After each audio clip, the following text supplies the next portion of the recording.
Hello friends, I'm Chevee. Welcome to my shed. How are you doing today? How's life in your world? How's things where you are? Hope everything is good and great and wonderful. Today I was hoping to do another book review. If it's not obvious, I've been reading a lot lately and I've been really enjoying it because when I like to read, I like to read. And I say I was hoping to do another book review because I was hoping to get through the book that's currently on my Kindle so we could talk about it. But I just haven't. And part of it is the book itself. Maybe part of it is because I've been reading too much lately. I don't know. But the book that I'm reading right now is called A Wizard of Earthsea. It is the first book in a series called Earthsea, and I've never read them. I believe this series was first published in the 50s. If I'm wrong, feel free to correct me. But it's an older series, and I started this book like Saturday?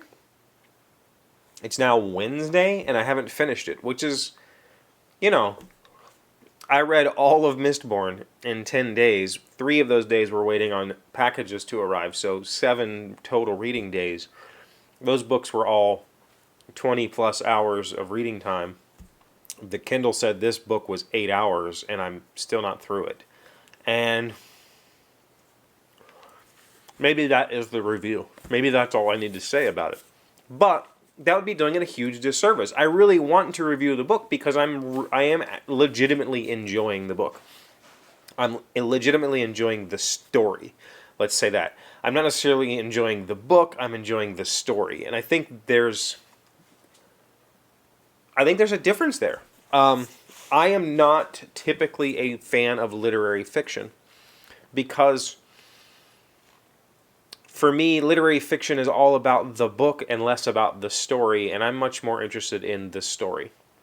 I'm much more interested in going on adventures with characters. I think this book, Earthsea, Wizard of Earthsea, kind of bridges the gap, right? Or it's trying to bridge the gap. I always thought these were children's books, and that's why I never read them. I would say that this isn't really I would think a child would have a very difficult time reading this book. I think this is more like YA, or what we would consider YA right now, but it's less than that. It's a very simple story with very simple characters, very little dialogue. It's just exposition, but the way that it's written it almost reads like the Bible. Long run-on sentences with comma after comma after comma and after and after and after and after and after and over and like there are paragraphs in here that are 2 sentences long that take an entire page because they're just these long run-on sentences. And it's very tiring to read that way. It's not an inviting read, right? And the story that's being told, or the way the story is being told, is from the viewpoint is way back there, I find myself enjoying, I don't necessarily enjoy first person all that much. Dresden Files being the exception. I don't really enjoy first person narratives. And definitely not second person, but for me, a third person narrative that I really enjoy is like when the camera is right here. Like, when the camera is partially inside the head of the character. And I enjoy, exploring the character's emotions, exploring the character's innermost wants and desires, as well as their exterior personification. This book is like written through a telescope from the next island over about this character going on these adventures, and it takes just big, broad strokes. Like, when I say there's no dialogue, it's not that there's no dialogue, it's that the dialogue is just a way of advancing the plot. Like, it's really not, it doesn't feel natural at all. The way the characters talk to each other is extremely unnatural. The way that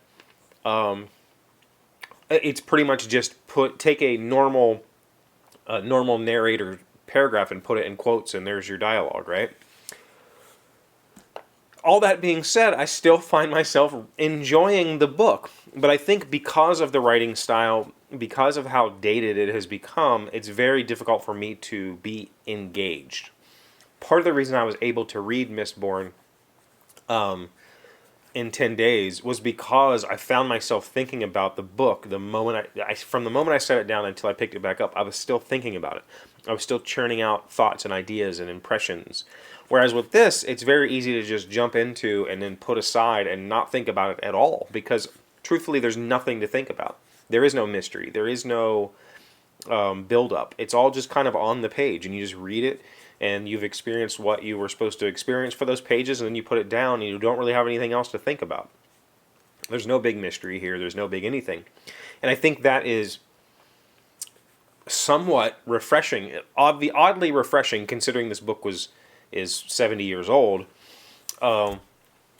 because that's not how modern stories are written, right? Modern stories are written to have you, the reader, trying to come up with answers before they're given to you. This doesn't really have any of that. And I don't think that's a bad thing. I think that if you're interested in kind of a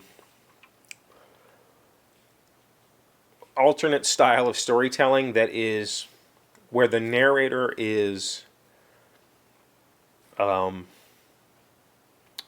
narrator themselves feels like they are set in the time period of the story. It's not a modern narrator telling you a medieval story. It's not. It's the narrator's language, the language of the book, the language of everything is as if this character existed in that time, like a bard telling you the story. And I don't think that's a bad thing. But what I do find awkward about it is I'm not excited to pick it up and read. I enjoy it, but I'm not excited about it. I don't know how to articulate that. So, I don't know. Are there books, have you read books like that, where you really thoroughly enjoy the book, but you're not like foaming at the mouth to continue reading? It's not a page turner for you, but yet you enjoyed it. I think that in the past, being as critical of a person as I am, if a book wasn't a page turner for me, I just didn't read it, because it was like, there's a billion books. I'll go find one that fits me perfectly. Whereas with this, like, I'm enjoying it enough that I want to continue reading it. I want to conclude this story, but it's not a page turner. I'm just kind of like lazily going through it. It's almost like a swipey app on my phone. It's just kind of there and it's comforting, and when I'm done with it, I put it aside and go do dinner or whatever. Let me know if there's books like that for you in the comments. I'm going to finish it, but this is the review, I guess. Thank you for being here as always. Thank you for liking, commenting, subscribing, being amazing friends and wonderful people. I really appreciate you, and I will see you again tomorrow. Today's word you should know to sound smart is concupiscence. It is a noun meaning unbridled lust and the extreme horniness. You are talking to a young vampire, a fountain on concupiscence. Mario Acevedo, American fantasy author. Concupiscence. Concupiscence.